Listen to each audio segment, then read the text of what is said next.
Hi everyone, today we're going to be taking a look at why Trump was competitive in the 2020 general election. So, why Donald Trump was actually able to hold his own. 232 electoral votes, not a laughing matter, right? So, why Trump was competitive in the 2020 general election. And the first reason here you have our age groups, and 65 and older. A lot of people had suggested that those voters were moving for Biden. We haven't got the full numbers in, but right now it seems that they have not been moving to Biden in the way that some Democrats had hoped, and these are a very high voting demographic, so they vote every single election. 65 and older still maintaining in that Republican column. And he was also able to hold his own in the other age groups and really turn out these senior white working class voters to get him to be competitive. Secondly, the economy. So the economy is something that a lot of people, I think, undervalue in the Trump presidency. And, we can argue if the economy actually is good for working people. Lots of liberals and progressives would say it's not. Conservatives would say it is. We can get into that debate, but the perception, which is what matters, is that the economy, at least up until COVID, was very good. And even during COVID, Trump was still seeming to have the best handle on the economy. And whether that's true or not, we can get into a debate about.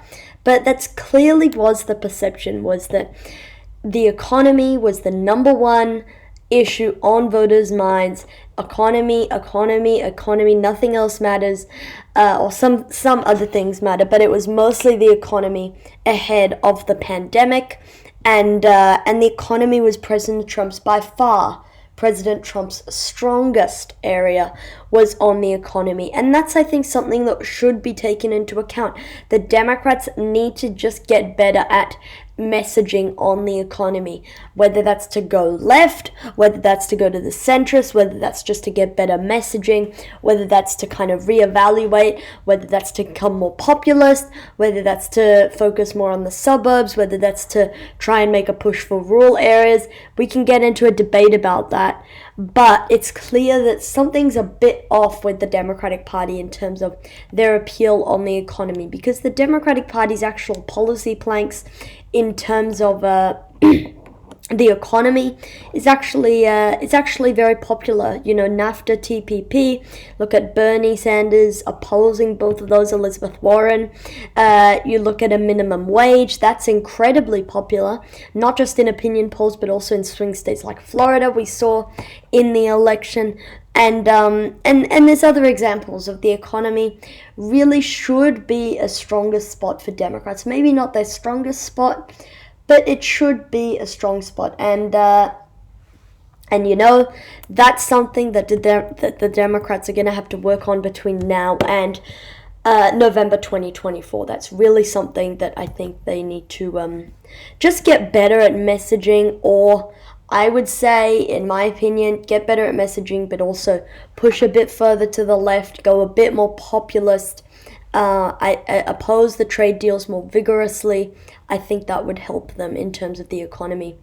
Thirdly, we have Latino voters. Why Trump was competitive, he can thank Latinos a lot for that.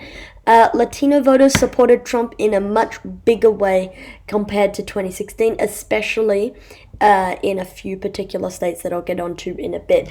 And at the end of the day, Latino voters decreased in terms of their support for the Democratic Party. And that's something the Democrats need to be wary of. They can't just say, oh yeah, Latinos going to vote for us every election. They actually have to go out and work hard and actually come and get their vote, rather than just assuming, oh yeah, 75% of the Latino vote locked up. Because this time I believe they only got like 2/3 of the Latino vote. So there was a significant decline in terms of Latino vote support for Biden, and that's going to be a concern. If you look at places like Miami-Dade County, normally a Democratic stronghold, lots of Latinos, it only went Democratic by about 9 points this year, so that's going to be a major issue. You look at places in South Florida, those went actually more towards Trump than 2016. You look at other places around the country, and you can really see Latino voters cannot be taken for granted by the Democratic Party. They seem to be moving towards the Republicans. You look at the what's it called, autopsy after Mitt Romney lost, and they said that we have to appeal to Latino voters. Well, looks like Trump did that. It may not have been the candidate that they were looking for, but it does seem that Trump was able to appeal to Latino voters. Whether that's more about Trump or whether that's more about Biden is yet to be known right now. Next, let's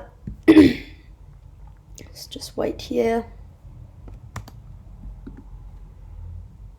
If it's going to load for us. Florida. So, Florida was really what was Trump's saving grace right now in this election.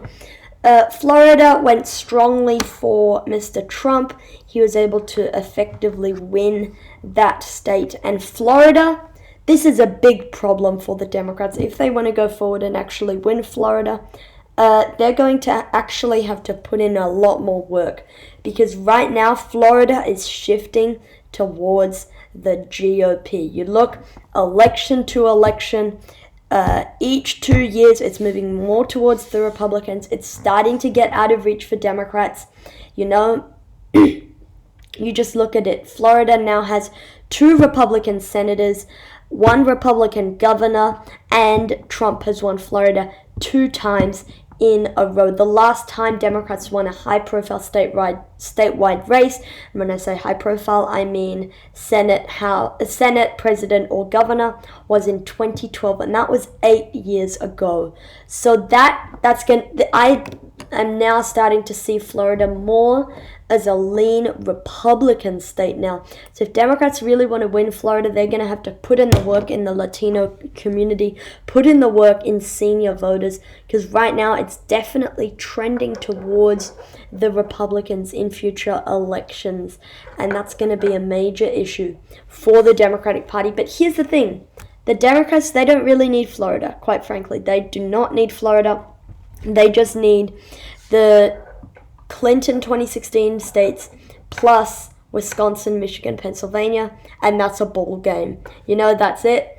They don't even need Arizona. They don't even need Georgia. They don't need North Carolina. They don't need Florida.